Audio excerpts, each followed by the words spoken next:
Baik, kembali lagi di program Happiness Moment di kesempatan sore hari ini dan masih dengan tema yang sama, melihat peluang di dalam tantangan, dan masih terbuka di line WhatsApp maupun Telegramnya. Silakan di 085311665300, di 085311665300, dan silakan terus tetap akses live streamingnya. Kita dengarkan kembali bagaimana melihat peluang dalam tantangan bersama dengan Ibu Salim Materi. Silakan. Ya, puji Tuhan, kita kembali lagi dalam sesi yang luar biasa ini. Saudara, di yang pertama tadi saya katakan bahwa Paulus sedang menunjukkan prinsip-prinsip hidup yang luar biasa. Bahwa di dalam kitab yang kita baca tadi, kita mengerti sekali bahwa Paulus sedang berusaha menyampaikan pesan penting bagi kita. Bahwa saat orang percaya, saudara dan saya, menghadapi tantangan-tantangan hidup, menghadapi setiap situasi yang sepertinya ini membuat kita menjadi orang-orang yang sepertinya tidak melihat ada peluang-peluang yang mau menjadi lebih baik. Sebaliknya Paulus berkata, ada peluang, ada hal yang baik, ada kemenangan sejati yang menanti saudara. Nah, kita baca sekali lagi dalam 1 Korintus 16 ayat yang ke-9, karena ada poin-poin penting yang akan saudara dan saya lihat di sini, dan kita akan belajar bagaimana Paulus ingin katakan dalam 1 Korintus 16 ayat 9 tadi, untuk kita pelajari lebih dalam. Haleluya. Demikianlah firman Tuhan, sebab di sini banyak kesempatan bagiku untuk mengerjakan pekerjaan yang besar dan penting, sekalipun ada banyak penentang. Nah, mari kita lihat poin-poin penting ini. Paulus berkata begini, karena sebab di sini ada banyak kesempatan bagiku. Pertama kita akan pelajari ada banyak kesempatan, saudara. Nah, Rasul Paulus ketika ia sedang melayani selama 3 tahun di Efesus, dia rasanya 2 tahun gak cukup, 3 tahun dan dia akan pergi, saudara ya. Dia mengirim surat kepada jemaat di Korintus untuk mengatakan kerinduannya berkunjung kembali ke jemaat di Korintus. Tetapi saat dia menulis surat ini dia berkata begini, tetapi di sini saya rasa saya semakin banyak lama lagi waktuku, saudara. Kenapa? Karena dia ingin berkata begini, di Efesus ini ada banyak kesempatan bagiku untuk mengerjakan pekerjaan yang besar dan penting, yaitu supaya aku bisa banyak punya waktu melatih, mendidik, dan mengatur seluruh jemaat Tuhan bagaimana menghormati firman-Nya yang hidup di dalam hidup mereka masing-masing. Nah, ada 3 makna yang tersirat dalam ayat 1 Korintus 16 ayat 9 tadi, saudara ya. Yang pertama, ada banyak kesempatan. Nah, Paulus dia ingin tinggal lebih lama lagi di kota Efesus karena dia tahu bahwa jemaat-jemaat di sana harus dilatih lebih dewasa lagi untuk mereka bisa mengambil langkah keputusan tidak tinggal di dalam hidup dunia, tapi bagaimana hidupnya dihormati sebagai alatnya Tuhan, sebagai orang tebusannya Tuhan, untuk hidupnya juga berarti dan menikmati segala berkat Tuhan. Nah, poin pertama, di sini ada banyak kesempatan. Saudara yang terkasih, ada ungkapan seperti ini, ya. Orang bodoh selalu membiarkan kesempatan itu berlalu. Yang berikut, orang biasa hanya menunggu kesempatan itu kalau datang, ya. Oh, aku nunggu aja lah, nanti kalau ada waktu, ada kesempatan, ya sudah. Ini orang biasa yang berkata begitu. Tetapi orang bijaksana atau orang yang pandai, dia selalu mencari tahu di mana ada kesempatan itu. Dia berusaha untuk mencari tahu di mana ada kesempatan. Dan Paulus sedang melakukan ini karena dia adalah seorang yang bijaksana. Dia melihat dengan kacamata yang berbeda. Makanya dia berkata, di sini ada banyak kesempatan. Ingat saudara, kesempatan tidak akan datang 2 kali. Itu betul, yes. Karena hari ini memiliki cerita sendiri, ya. Pengalaman dalam kesempatan hari ini tidak akan datang kedua kali di hari esok, belum tentu ada, saudara, ya. Itulah sebabnya ada banyak orang kecewa di saat kesempatan itu hilang atau tidak kembali lagi. Saudara berkata, aduh mengapa ya aku menyesal kemarin, kenapa ya? Dan maaf kata, ada banyak orang yang mungkin sudah berkata, sampaikan kabar baik buat orang itu, sampaikan Injil buat dia. Dan kita udah tahu, kita harus sampaikan Injil kepada orang itu. Kabar baik harus kita sampaikan. Tetapi maaf kata, kita berkata, nanti dulu nantilah, gampang itu, nanti ada waktunya. Dan tahu-taunya maaf, orang itu dipanggil Tuhan. Lalu saudara akhirnya menyesal luar biasa. Aduh, kenapa ya aku nggak sampaikan kabar ini? Nah, saudara ini, ya. Ingat saudara, setiap hari yang Tuhan berikan untuk kita hidup di dalamnya, ya, adalah sebuah kesempatan untuk kita berbuat baik, ya, dan melakukan sesuatu yang berarti. Hari ini harinya Tuhan. Saya ada lagu itu saya suka, itu lagu sekolah minggu ya. Hari ini harinya Tuhan, hari Senin, hari Selasa, semua betul hari-harinya Tuhan karena Dia yang ciptakan hari itu. Tetapi anak-anak Tuhan, bagaimana bisa kita membiarkan hari-hari yang kita lewati dengan tidak pernah mengambil kesempatan untuk berbuat hal-hal yang baik dan berarti dalam hidup kita, memuliakan nama Tuhan, tapi kita membiarkannya berlalu begitu saja. Ya saudara ya. Nah, sampai hari ini kita masih kasih Tuhan nafas hidup. Berarti saudara harus berpikir apa yang harus saya lakukan di hari ini untuk memuliakan nama Tuhan. Ya, Paulus sedang menyingkirkan yang namanya tantangan, yang namanya semua olokan-olokan orang mungkin. Dia nggak mikir itu. Harusnya kedewasaan iman kita juga seperti Paulus ini. Berpikirnya, pola pikirnya saudara. Ya, ngapain saudara berpikir hanya orang cerita saya begini begitu? Itu terlalu sangat nggak ada artinya saudara. Saudara sedih karena kata-kata orang. Aduh, itu membuang-buang waktu saudara. Bayangkan menangis. Apalagi kalau wanita-wanitanya ya udah dengar diomongin yang nggak enak atau digosipin. Aduh, nangisnya benar 1 bulan nangisnya. Kalau disebutin lagi nama orang yang menyakiti itu, waduh, bisa tambah 2 bulan nangisnya saudara. Saudara bisa bayangkan ini waktu yang Tuhan kasih bagi kita untuk buat sesuatu. Come. Jadi sayang sekali kalau saudara diberikan Tuhan hari sampai hari ini, tapi kita belum buat sesuatu, kita belum nangkap sesuatu. Paulus tidak melihat tantangan, tapi dia melihat ini adalah kesempatan untuk saya berbuat sesuatu yang besar kepada orang lain. Kenapa? Karena dia tahu dan merasakan saya sendiri sudah ditangkap oleh Tuhan. Nah itu. Makanya sekarang saya harus sampaikan apa yang saya terima dari kemenangan ini kepada orang-orang itu juga, supaya mereka mengalami kehidupan yang berbahagia. Haleluya. Setiap hari saudara harus punya catatan apa yang baik yang sudah saudara lakukan. Setiap hari itu akan mendorong saudara untuk tidak pernah membuang atau membiarkan kesempatan itu pergi atau hilang.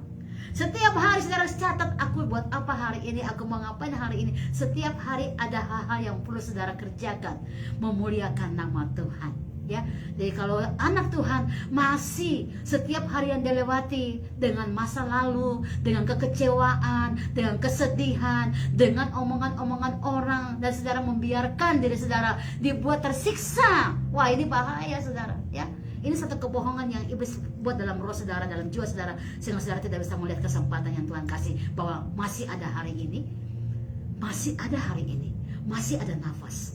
Apa yang harus saya lakukan untuk memuliakan Tuhanku? Haleluya saudara. Ya. Yang kedua, Paulus berkata di sini ada pekerjaan yang besar dan penting. Apa yang dimaksud Paulus tentang pekerjaan besar dan penting saudara? Saudara percaya bahwa Allah kita adalah Allah yang maha besar? Amin. Paulus sedang bilang di sini ada pekerjaan besar, proyeknya Allah, proyek ilahi. Dia tidak melakukan pekerjaan-pekerjaan yang kecil. Tuhan kita yang besar tidak pernah melakukan pekerjaan-pekerjaan yang kecil kepada anak-anaknya. Dan Paulus katakan begini, proyek ilahi adalah firman-Nya yang hidup. Ini pekerjaan yang besar, ini penting. Kenapa? Karena mengandung keselamatan. Kalau nggak diselamatkan, binasa saudara. Sehingga dia berkata ini adalah kesempatan besar dan penting. Kenapa? Dia mendorong rohnya, mendorong dirinya untuk menangkap setiap orang untuk mengalami kemenangan dalam Tuhan. Dia tidak melakukan pekerjaan-pekerjaan yang kecil karena dia tahu Allahnya adalah Allah yang besar. Makanya mata rohnya melihat ini kesempatan besar karena ini ada proyek penting, pekerjaan yang besar dari Allahku. Aku harus sampaikan kepada mereka bahwa keselamatan yang membuat jiwamu tenang, jiwamu selamat, jiwamu penuh dengan kemenangan adalah saat engkau menerima keselamatan di dalam nama Tuhan Yesus. Kita harus menyadari bahwa firman Allah adalah pekerjaan yang besar dan penting yang mengubah seseorang. Haleluya. Haleluya. Makanya kalau saudara bangun pagi baca firman ngantuk ya, doa puasa baca firman ngantuk ya, sudah ikut apalagi kalau lagi ikut Zoom Zoom meeting ya, oh pendetanya nggak lihat saya, wah saudara matikan video, saudara tidur, ayo saudara ya, ini namanya hobi saudara ya. Kenapa saudara? Karena saudara membiarkan firman Allah itu mati dalam roh saudara, padahal firman Allah itu luar biasa ya. Walaupun saudara nggak bisa menggapai hamba Tuhan gembala saudara karena cuma hanya via Zoom, tapi gapailah firman yang hidup melalui hamba Tuhan ini, karena Tuhan sedang pakai dia untuk sampaikan proyek-proyek besar yang kita haruslah alami di dalam dunia ini, yaitu firman yang menghidupkan kita dalam kemenangan. Haleluya ya. Kita nggak menghormati firman Tuhan setiap kali saudara baca firman Tuhan. Yang paling parah, saudara baca firman Tuhan cuma karena rutinitas. Ini bahaya saudara. Oh, aduh belum baca firman, ambil Alkitab padahal udah mau ke pasar. Ambil Alkitab baca sebentar, haleluya, oh ayo amin, pergi. Saudara, come on. Ini bukan seperti ini saudara dinilai oleh Tuhan. Oh, dia sudah baca. No. Ini kemenangan, ini proyek besar, pekerjaan yang besar yang bisa mengubah saudara. Makanya tuh engkau baca firman Allah yang hidup ini dengan mata roh, dengan kerinduan, dengan rasa haus. Maka lihatlah firman Allah ini membuat engkau besar, membuat engkau jadi orang-orang penting dalam kerajaannya. Haleluya. Ini yang perlu saudara dan saya tangkap di dalam mata roh yang tajam. Haleluya ya. Jadi kalau kita nggak menghormati firman Allah, maka saya pastikan orang ini hidupnya nggak ada artinya. Yes. Karena yang membuat dia berarti adalah firman-Nya yang mengubah hidupnya. Firman Allah yang mengubah hidupnya. Jadi saudara harus mengerti bahwa firman Allah itu adalah firman yang hidup, yang besar, dan yang penting. Inilah yang akan menjadi proyeknya Paulus untuk dia sampaikan tentang keselamatan. Tentang firman yang membuat dia mengerti. Orang-orang harus mengerti bahwa dengan membaca firman, dengan hidup takut akan Tuhan, engkau akan mengalami kemenangan, kekekalan, bukan kebinasaan. Kalau kita pergi ke dunia fantasi saudara ya, di sana ada rumah kaca ya. Kalau saudara pernah suka ya pergi jalan-jalan dengan keluarga ya, ada rumah kaca dengan berbagai macam kaca ya. Nah, iblis juga punya dua kaca cermin, yaitu cermin cembung dan cermin cekung. Cermin cembung membuat bayangan kita menjadi besar. Iblis itu membuat kita merasa sombong, semua karena sepertinya kayak saya hebat ya. Oh, semua karena saya. Aku dan aku. Padahal semua yang bisa kita lakukan itu hanya karena kasih karunia. Kalau kita bisa dipakai oleh Tuhan itu karena kasih karunia-Nya. Haleluya. Dijaga dong, dijaga saudara. Kasih karunia berarti bukan punya kita, punya Tuhan. Tuhan percayakan buat kita, dijaga.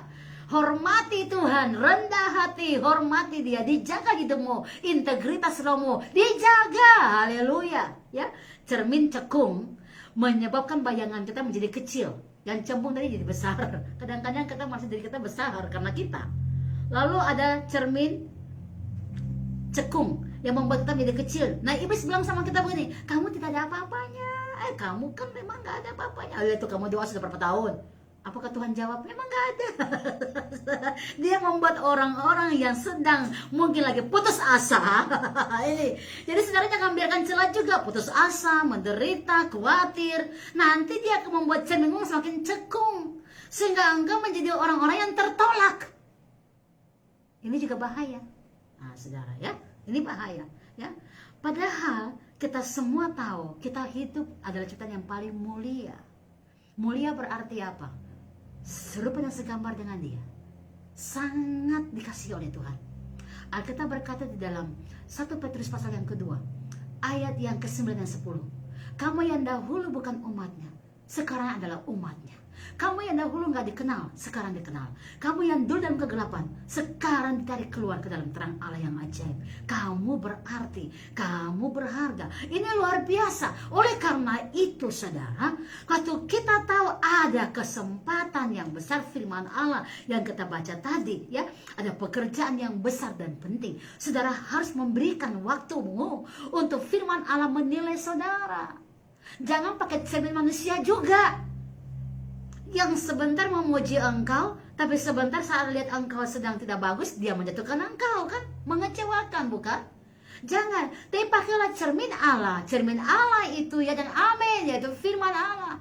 Karena Alkitab berkata firman Allah ditulis untuk apa? Mengubah kita, menegur kita, mengembalikan kita ke jalan kebenaran. Ini luar biasa, saudara. Ya, firman Allah itu ya dan amin, yang bisa mengubah kita. Makanya kita berkata, firman-Mu itu adalah jalanku dan kebenaranku, pelita bagi kakiku. Aku tidak akan terantuk, karena firman yang menerangi kita. Saat saudara dalam kegelapan, saudara berjalan dalam hal apapun, keadaan seperti ini pun, tantangan-tantangan saudara lewati, kalau saudara tinggal di dalam kehidupan firman Allah, maka engkau pun akan mengerjakan pekerjaan yang besar dan penting, karena hidupmu adalah hidup yang besar dan penting. Orang besar, orang penting di dalam tangan Tuhan tidak pernah urus-urusan daging, saudara. Kekecewaannya, amarahnya, ya, menilai orang, mencari teman dengan menjatuhkan orang lain, itu nggak pakai. Zaman begini saudara masih begitu. Zaman dimana kita harus benar-benar strict dengan roh kita, dengan sungguh-sungguh, nggak main-main lagi, saudara. Ini zaman Tuhan lagi kasih ujian bagi umat Allah. Ini zaman ujian iman, saudara harus strict. Kalau ikut Tuhan sungguh-sungguh. Kalau belajar firman sungguh-sungguh. Kalau berdoa sungguh-sungguh. Kalau mau mengalami pendobrakan roh, alami, minta sama dia dengan sungguh-sungguh. Tidak lagi waktunya untuk saudara main-main. Oleh karena itu Paulus ingin ajar sama kita hari ini, bahwa saat engkau mengerti, ini adalah kesempatan yang Tuhan kasih hari ini, jangan disia-siakan. Dan jika kita berkata seperti Paulus yang bilang tadi, bahwa ini adalah kesempatan pekerjaan besar dan penting yang engkau harus lakukan, maka engkau ingat, engkau melakukan yang benar, bahwa firman Allah itu mengubahkan engkau, dan engkau sampaikan itu kepada orang lain. Bring good news, karena dunia sedang selalu mendengar berita-berita buruk. Anak-anak Tuhan harus memberikan berita-berita yang menyejukkan, berita yang baik. Bukan hoax, bukan yang menjatuhkan, bukan yang menyakitkan, tetapi penguatan, tetapi yang memerdekakan, tetapi yang memberikan semangat bagi mereka yang mungkin sedang letih lesu. Anak-anak Tuhan harus mengalami pendobrakan roh. Mari ambil kesempatan yang Tuhan kasih, karena pekerjaan yang besar dan penting harus kita lakukan, yaitu hidup yang memuliakan nama Tuhan. Waktu saudara tahu saudara adalah anugerah Tuhan, saudara adalah pemberiannya, maka saya percaya hari-harimu engkau akan mengerjakan hal-hal besar dan penting. Engkau nggak usah pusing tantangan apapun yang kau lewati, karena engkau percaya Tuhan beserta dengan engkau, karena engkau percaya rancangannya adalah damai sejahtera dan bukan kecelakaan. Karena engkau percaya di dalam Tuhan, sekalipun aku belum melihat, aku belum mendengar, tetapi janji Allah, apa yang gak pernah engkau lihat, apa yang gak pernah engkau pikirkan, apa yang gak pernah timbul dalam hatimu, apa yang gak pernah engkau lihat, disediakan bagi Tuhan, bagi orang-orang yang mengasihi Dia. Kalau kita mengasihi Dia, kita percaya setiap kesempatan yang Tuhan kasih adalah kesempatan untuk hidup lebih baik dari hari kemarin, dan memuliakan Dia dengan seluruh hidup kita, dan kita mengerjakan pekerjaan yang besar dan yang penting untuk orang-orang mengenal Dia. Haleluya. Baik, kita kembali beristirahat di program Happiness Moment di kesempatan sore hari ini, dan masih terbuka di line WhatsApp-nya dan Telegram-nya. Silakan di 085311665300, di 085311665300.